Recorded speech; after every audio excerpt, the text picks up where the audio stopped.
Avez-vous déjà eu cette sensation étrange, comme si une force invisible vous observait constamment? Ce n'est peut-être pas de la paranoïa. Et si je vous disais que certaines personnes sont choisies pour percevoir des réalités que les autres ne peuvent pas voir?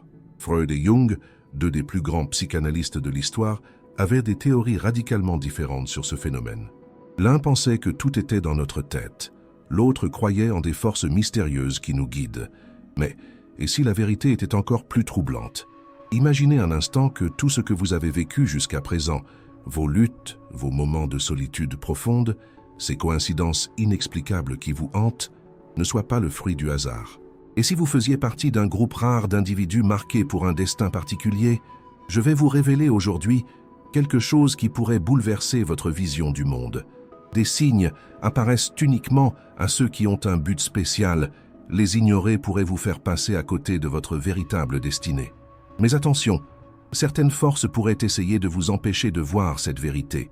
Ce que vous allez découvrir dans cette vidéo pourrait expliquer pourquoi vous vous êtes toujours senti différent, pourquoi vous percevez des choses que les autres ne voient pas, pourquoi vous avez cette sensation constante que quelque chose de plus grand vous attend. Êtes-vous prêt à découvrir si vous faites partie des élus? La réponse pourrait changer votre vie à jamais. Depuis l'aube de l'humanité, deux visions s'affrontent pour expliquer les expériences extraordinaires que certains d'entre nous vivent. Sigmund Freud, le père de la psychanalyse, voyait dans ces phénomènes les manifestations de notre inconscient. Pour lui, tout ce qui nous arrive d'étrange ou d'inexplicable trouve sa source dans les profondeurs de notre psyché. Prenons l'exemple de Marie, une jeune femme qui depuis son enfance fait des rêves prémonitoires. Pour Freud, ces rêves ne seraient que l'expression de son anxiété face à l'avenir, une façon pour son esprit de traiter ses peurs les plus profondes. Rien de mystique, uniquement le fruit d'un esprit complexe cherchant à donner du sens à sa réalité. Mais Carl Gustav Jung, son brillant disciple devenu rival, proposait une toute autre lecture. Pour lui, certains individus sont naturellement plus sensibles aux synchronicités, ces coïncidences significatives qui semblent guidées par une intelligence supérieure. Jung croyait en l'existence d'un inconscient collectif, une dimension mystérieuse qui relie tous les êtres humains et peut se manifester à travers des signes pour ceux qui savent les voir. Cette divergence fondamentale entre ces deux génies de la psychologie soulève une question cruciale. Et si les deux avaient partiellement raison? Si nos expériences extraordinaires n'étaient ni purement psychologiques, ni uniquement spirituelles, mais le reflet d'une réalité plus complexe encore? Les découvertes récentes en neurosciences et en physique quantique nous montrent que la frontière entre l'esprit et la réalité objective est bien plus floue que nous ne le pensions. Notre conscience pourrait avoir des capacités que nous commençons à peine à comprendre. Mais plus troublant encore, certaines personnes semblent naturellement prédisposées à percevoir ces dimensions cachées de la réalité. La vraie question n'est donc peut-être pas de savoir qui de Freud ou de Jung avait raison, mais plutôt, faites-vous partie de ces individus dont la conscience s'étend au-delà des limites ordinaires de la perception? Les signes que nous allons explorer ensemble pourraient vous apporter la réponse que vous cherchez depuis toujours. Plongeons maintenant dans le premier signe révélateur qui distingue les élus des autres. Cette caractéristique est si profonde qu'elle marque leur existence dès leur plus jeune âge.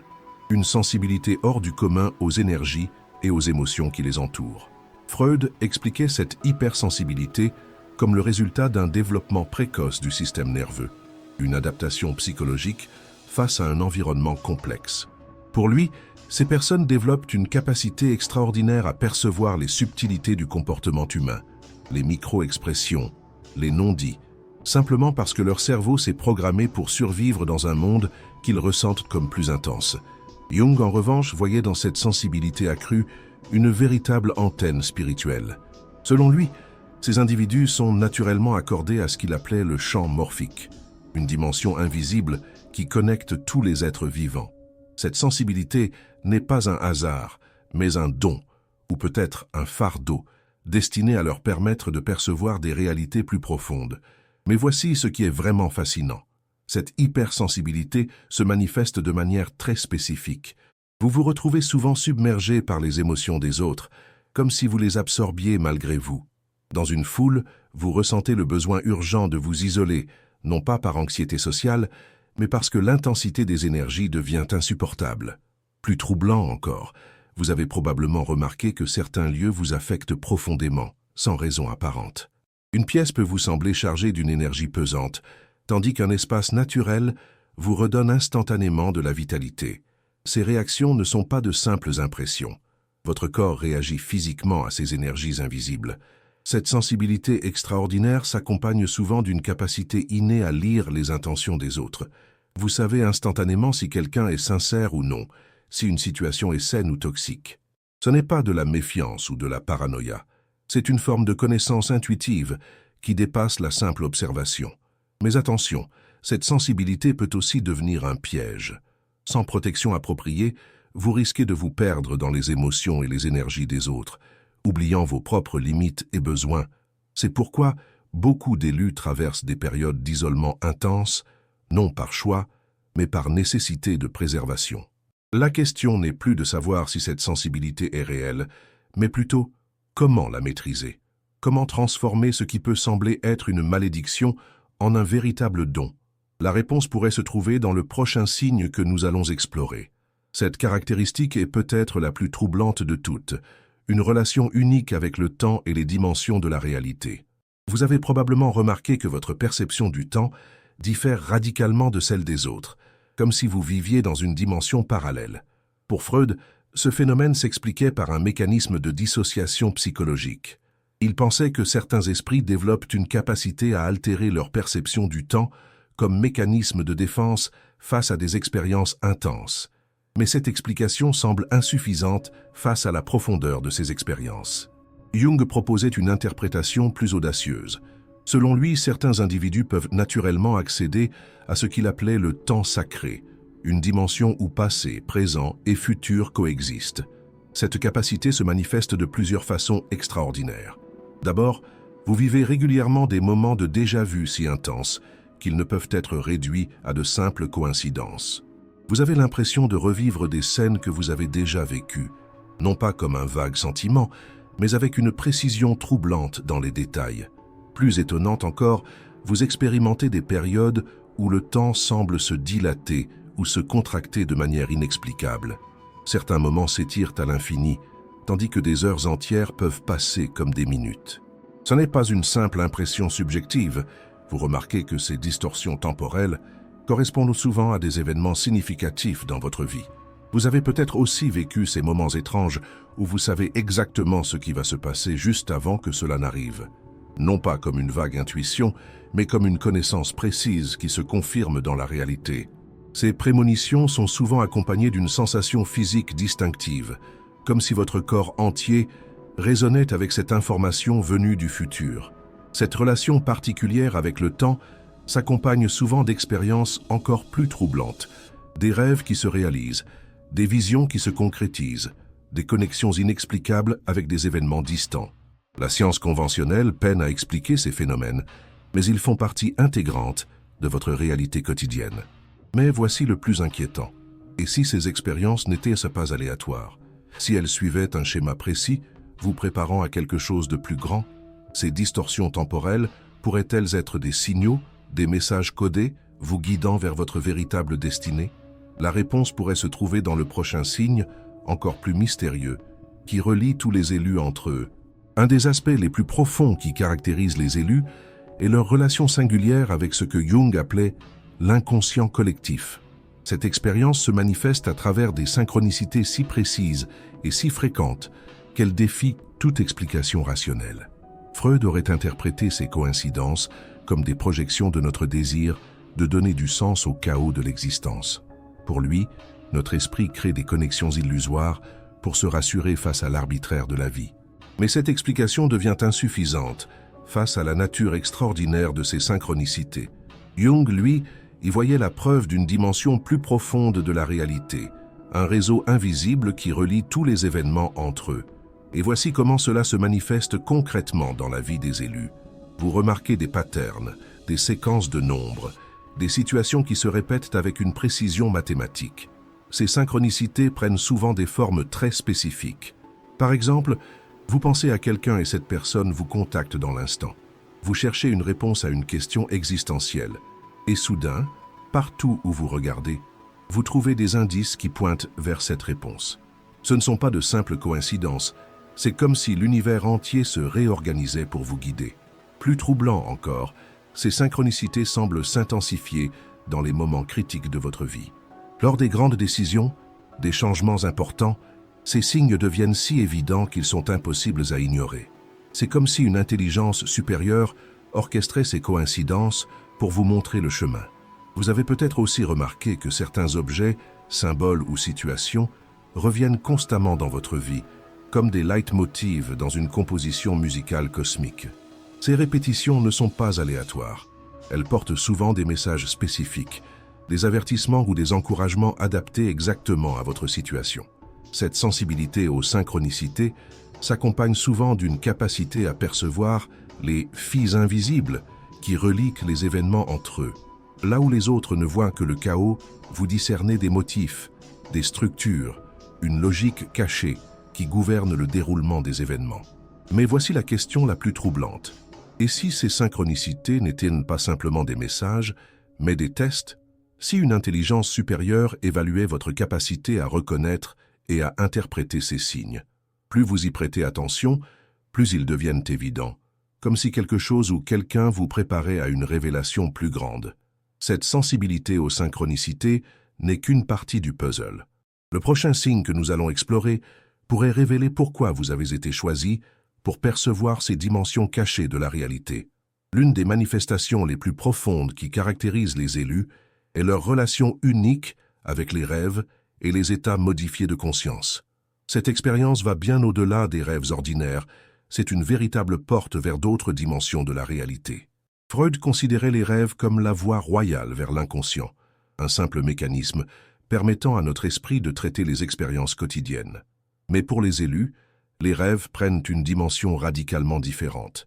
Ils deviennent des expériences viscérales, d'une clarté cristalline, où chaque détail semble chargé d'une signification profonde. Jung, quant à lui, voyait dans ses rêves particuliers l'expression d'une connexion avec ce qu'il appelait l'inconscient collectif. Pour lui, certains individus peuvent accéder pendant leur sommeil à une dimension où toute la sagesse de l'humanité est conservée. Cette théorie prend tout son sens quand on examine la nature particulière des rêves des élus. Vos rêves sont probablement caractérisés par une conscience inhabituelle. Vous savez que vous rêvez. Vous pouvez influencer le cours du rêve, interagir avec les personnages qui y apparaissent. Ces rêves lucides ne sont pas de simples fantaisies. Ils semblent porter des messages spécifiques, des enseignements adaptés précisément à votre situation. Plus fascinante encore, vous faites peut-être l'expérience de ce que les anciens appelaient les rêves prophétiques. Des visions nocturnes qui se réalisent dans les moindres détails des jours, des semaines, parfois des années plus tard.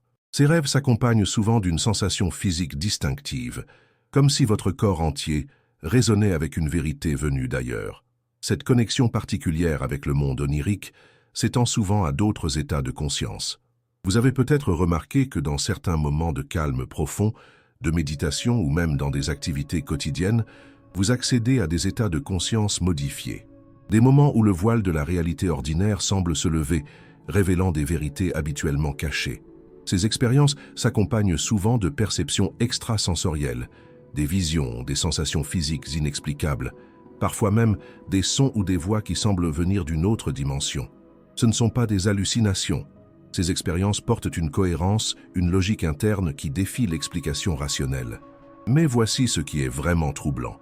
Et si ces expériences n'étaient pas simplement des manifestations de votre inconscient, mais des tentatives de communication venant d'une intelligence supérieure? Si vos rêves étaient en réalité un entraînement, vous préparant à percevoir des dimensions de la réalité qui restent cachées au commun des mortels. Cette capacité à naviguer entre différents états de conscience n'est qu'une partie du mystère. Le prochain signe que nous allons explorer pourrait révéler pourquoi vous avez été choisi pour recevoir ces messages de l'au-delà. La solitude existentielle représente peut-être le signe le plus profond et le plus transformateur que vivent les élus. Cette solitude n'est pas une simple sensation d'isolement social. C'est une expérience fondamentale qui touche à l'essence même de leur être. Pour Freud, cette solitude profonde était le résultat d'un développement psychologique particulier, une forme de détachement émotionnel créé par des expériences précoces. Mais cette explication ne rend pas justice à la nature transcendante de cette solitude que vivent les élus. Jung proposait une perspective plus nuancée. Selon lui, cette solitude est le prix à payer pour une conscience élargie. Les élus se sentent seuls parce qu'ils perçoivent des dimensions de la réalité que les autres ne peuvent pas voir. Cette solitude devient alors une forme d'initiation, un passage nécessaire vers une compréhension plus profonde de l'existence. Cette solitude se manifeste de manière particulièrement intense dans les relations humaines. Même entouré de gens qui vous aiment, vous ressentez un décalage fondamental, comme si vous parliez une langue différente.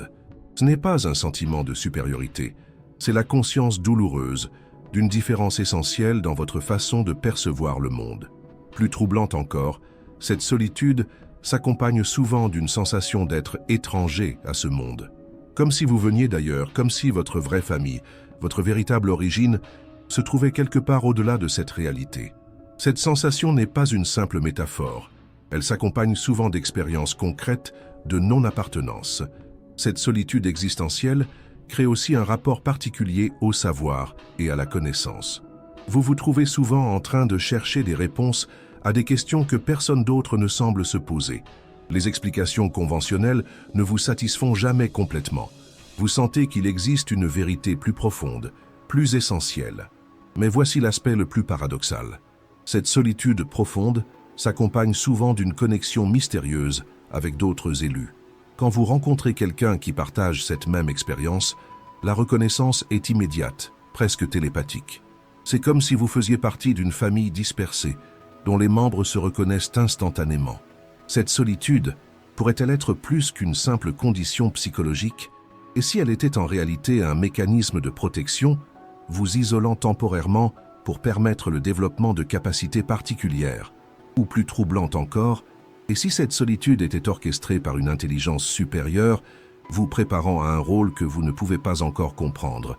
La réponse à ces questions pourrait se trouver dans le prochain signe, qui révèle peut-être la véritable nature de votre présence dans ce monde. Imaginez un instant un papillon qui émerge de sa chrysalide. Au début, ses ailes sont fragiles, humides, pas encore déployées. Il pourrait facilement douter de sa capacité à voler, se demander pourquoi il est différent des autres chenilles qu'il a connues. Cette métamorphose n'est pas sans douleur. Elle exige une transformation complète de son être. Mais c'est précisément cette transformation qui lui permettra de s'élever vers les cieux, de voir le monde d'une perspective que les chenilles ne pourront jamais connaître. Cette métaphore illustre parfaitement le parcours des élus. Comme le papillon, vous traversez une métamorphose profonde. Les signes que nous avons explorés, l'hypersensibilité, la relation unique au temps, les synchronicités troublantes, les rêves prophétiques, la solitude existentielle, ne sont pas des fardeaux à porter. Ce sont les étapes nécessaires de votre transformation. Freud verrait dans cette transformation un processus d'individuation psychologique, une maturation naturelle de la psyché. Mais Jung comprenait quelque chose de plus profond. Cette transformation n'est pas simplement psychologique. Elle est spirituelle, existentielle, peut-être même cosmique. La vraie question n'est plus de savoir si vous êtes différent. Vous l'êtes, indéniablement. La question est, quel est le but de cette différence? Pourquoi certains individus sont-ils choisis pour percevoir ces dimensions cachées de la réalité? La réponse pourrait être à la fois plus simple et plus vertigineuse que nous l'imaginons. Car si vous faites partie des élus, ce n'est pas par hasard. Votre sensibilité accrue, votre perception élargie du temps et de l'espace, votre connexion profonde avec l'invisible, tout cela sert un but plus grand. Vous êtes peut-être un pont entre deux mondes, un catalyseur de changement dans une humanité en pleine mutation. Le moment est venu de cesser de douter de ces expériences extraordinaires qui jalonnent votre vie. Il est temps d'accepter pleinement qui vous êtes, d'embrasser votre nature unique, non pas comme un fardeau mais comme un don précieux qui vous a été confié pour une raison précise. Car comme le papillon qui déploie enfin ses ailes, vous êtes appelé à vous élever au-dessus des limitations ordinaires, à voir plus loin, à comprendre plus profondément. Et peut-être, en acceptant pleinement cette nature extraordinaire, découvrirez-vous enfin la véritable raison de votre présence dans ce monde. Nous arrivons maintenant à un moment crucial de notre exploration. Après avoir découvert ces signes profonds qui caractérisent les élus, une question fondamentale se pose. Quelle est votre position dans ce grand mystère de l'existence? La divergence entre Freud et Jung n'était peut-être pas une simple querelle intellectuelle, mais le reflet d'une vérité plus complexe, sur la nature même de notre conscience. Freud nous a appris à regarder dans les profondeurs de notre psyché, tandis que Jung nous a ouvert les portes d'une réalité plus vaste, plus mystérieuse. Mais aujourd'hui, je veux vous poser une question essentielle, une question qui pourrait changer votre perception de vous-même, parmi tous les signes que nous avons explorés, lesquels résonnent le plus profondément en vous. Est-ce cette sensibilité extraordinaire qui vous permet de percevoir ce que les autres ne voient pas, ces distorsions temporelles qui défient toute logique, ou peut-être cette solitude existentielle qui vous accompagne depuis toujours? Je vous invite maintenant à partager votre expérience dans les commentaires. Votre témoignage pourrait être exactement ce dont quelqu'un d'autre a besoin pour comprendre ce qu'il traverse. Nous sommes peut-être plus nombreux que nous le pensons à percevoir ces dimensions cachées de la réalité. Et si vous avez ressenti une connexion profonde avec ce que nous avons exploré aujourd'hui, ne gardez pas cette révélation pour vous. Partagez cette vidéo avec ceux qui, selon vous, pourraient faire partie des élus. Parfois, un simple partage peut déclencher l'éveil de quelqu'un qui cherche des réponses depuis longtemps. N'oubliez pas de vous abonner à la chaîne et d'activer les notifications. Dans nos prochaines explorations, nous plongerons encore plus profondément dans ces mystères qui nous entourent. Des révélations encore plus troublantes nous attendent, des vérités qui pourraient bouleverser notre compréhension de la réalité elle-même. Car rappelez-vous, si vous faites partie des élus, ce n'est pas par hasard. Votre perception unique du monde, ces expériences extraordinaires que vous vivez, tout cela fait partie d'un plan plus grand que nous commençons à peine à comprendre. La véritable question n'est plus de savoir si vous êtes différent, mais pourquoi vous avez été choisi et quel rôle vous êtes destiné à jouer dans l'évolution de la conscience humaine. Le moment est venu de prendre votre place dans cette grande aventure cosmique. Êtes-vous prêt à embrasser votre véritable nature?